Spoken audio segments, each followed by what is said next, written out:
Well, ABC's Managing Director David Anderson is facing a fiery Senate estimates hearing tonight, grilled over comments Laura Tingle made at the Sydney Writers' Festival when she slammed Australia as being a racist country.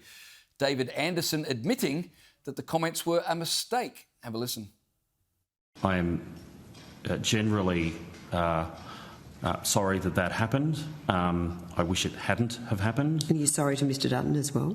Well, Senator, I think when political leaders put things out for debate, I think the course that takes, I can't be sorry for, because I can't be accountable for what is said off an ABC platform. Well, let's bring in tonight's panel. Joining me is Sky News host Liz Storer, my late debate nemesis. Hello again. And, of course, Spectator Australia's Fire at Will podcast host, Will Kingston. Will, thanks for joining us. G'day, guys. Let me start with you, Will. The ABC admitting a mistake. This is new territory, is it not? I guess so. Look, Laura Tingle's been doing this for years. You can't teach an old dog new tricks. It highlights the bind that Kim Williams is in. So for me, there are two ways the ABC could go about trying to meet its charter. They could either do what they currently do, which is encouraging journalists to take an objective view to issues. That's obviously not working. Or they could radically change their hiring policy, and for every right-leaning opinion journalist, left-leaning opinion journalist, try and find a right-leaning one. They're obviously not doing that either and have a little appetite to do it. So it raises the age-old defund the ABC issue. And the fact of the matter is, if they can't fulfil their charter, there is little justification for a public broadcaster in 2024. Liz, you heard the ABC boss there say sorry. Did he mean it? No, not at all. So he goes on to say that, no, she will not be stepped down. This was just a misstep. It's basically a misunderstanding. No, it's not. We now know what she thinks about Australia, and she genuinely believes this is a racist country. When asked if she should be stepped down from her board position, he replies, I don't know what Kim Williams would have to say on that. None of us know what Kim Williams has to say on this, because all we've heard from him so far is no comment. Thanks, Mr. Chairman. That's really helpful. It just seems there's going to be absolutely no repercussions for this whatsoever. More of the same from the ABC. Unfortunately, we're just used to it at this point. And then he had the temerity in this hearing that you've just played a bit of to be like, oh, this is just a News Corp pylon. They're obsessed with the ABC. Yeah, we are rather obsessed with impartiality from our state broadcaster that is funded extortionately by the taxpayer. Is that too much to ask? Will, I think I know your answer on this one, but really quickly, is this saga going to make any difference to the behaviour at the ABC at all? No. Next question. Fair enough. Ask a silly question, you get that kind of answer. Well, Jewish leaders were left fuming after Victorian Premier Jacinta Allen didn't propose a traditional toast to Israel at a function to celebrate the anniversary of Israel's independence last night. Now, Liz, apparently caterers were not told that she would not be proposing a toast to Israel. So the glasses were all full. Everyone's there ready to give a toast, and it just never happened. Apparently, the Premier felt it would be inappropriate, tensions being high as they are, to toast Israel on its day of independence. I mean, that after she gave a speech slamming anti-Semitism. Please, this is indicative of the plague that has beset Labor leaders across the board in this nation. And that plague is called zero conviction. So she rocks up to this event because she wants to press the flesh. She wants to shore up the Jewish vote. She wants the photo op, but she's not actually celebrating Israel at all. In fact, her office asked this event, yes, we'll attend, as long as we can agree I won't participate in that. Premiers of Victoria have traditionally always done this toast, apparently. And so this slight was not missed by the attendees. If I was in charge of the caterers, I would have told them to do exactly what they did, because it showed her up. We're expecting a toast. We normally have a toast. And here's the thing that the Premier of Victoria seemed to miss here. You're not toasting the war, okay? You are toasting the bastion of democracy, the only standing one who has to fight for every inch of life it's got and is still doing so to this day. That is what you're toasting. You're toasting their independence. You're toasting their very existence.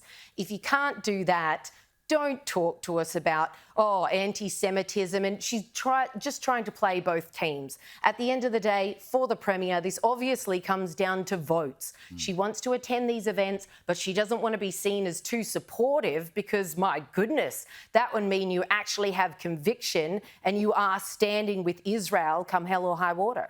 Yeah, well, I mean, Labor support a two-state solution, so what's wrong with toasting the state of Israel?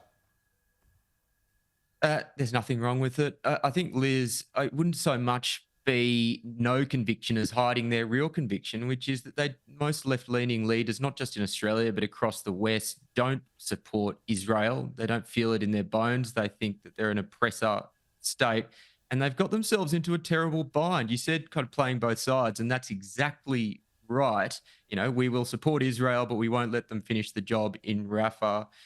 We will try and make this kind of appeasement to the lefty loony fringe, which thinks that they're committing genocide, but will also be seen to be a good citizen. The fact that we will go to this event, but we won't then toast to Israel, is a lovely little symbol of the bind that left-leaning leaders find themselves in on this issue. And the end result is that they're not pleasing anyone. Yeah, all right. Well, let's go to New South Wales, where a barrister who questioned the use of gender-neutral titles in court has been sacked as the chair of one of the State Bar's central committees. It seems Lindsay Ellison SC didn't want to play along with the Bar Association's LGBTQI principles of inclusiveness. Liz, Lindsay Ellison was dumped from the committee because, as well as questioning the use of gender-neutral titles, he has on his chamber's website his pronouns, which he lists. You're laughing already.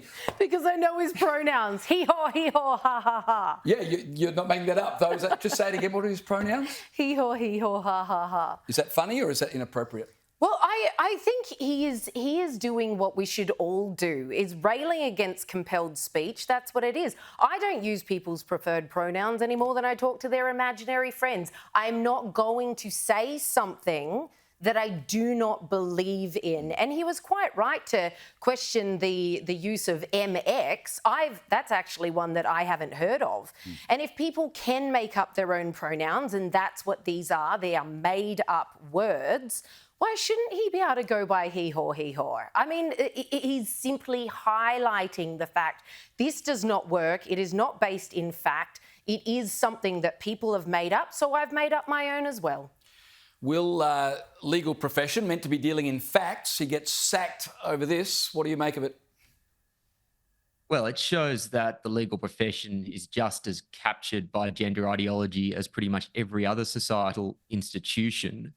But at the same time, I think this highlights that the tide is turning. This has always been one of those things where 90% of people quietly in hushed tones, go that this is nonsense, but they're afraid to call it out because of the repercussions like the ones that Lindsay has seen here.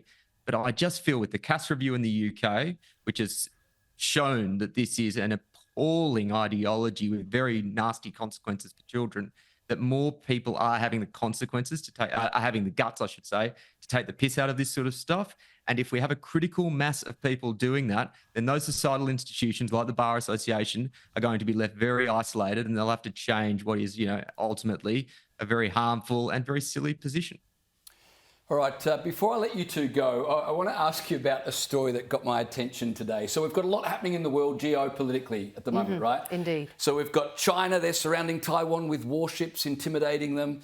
We've got Russia lobbing missiles into Ukraine. You know what North Korea are doing? There's a report in the papers today saying they've been sending balloons over the border into South Korea, and these balloons are filled with rubbish and, I quote, toilet paper and suspected animal poo. Oh, wow. Liz, is this biological warfare, or is North Korea now being run by a 12-year-old boy? It's certainly not diplomacy, that's for sure. This is what we think of you. I want to know if there's a note attached, and if so, what does it say? Or do they think the contents of these balloons speak for themselves? What are they hoping to achieve here? Will totalitarian dictatorships, I mean, they should even have standards, shouldn't they? No, I think this is great. I think if all war was fought this way, the world would be a much better place, albeit a slightly less hygienic place. I think kind of the teenager's guide to warfare needs to be adopted everywhere. Go behind enemy lines and toilet paper houses, or graffiti genitalia on government buildings. I think this is a much better alternative to nuking South Korea. I'm all for it. I was going to say, as disgusting as it is, if that's all they've got, I guess it's a good news story. Well, thanks, guys. I appreciate your time.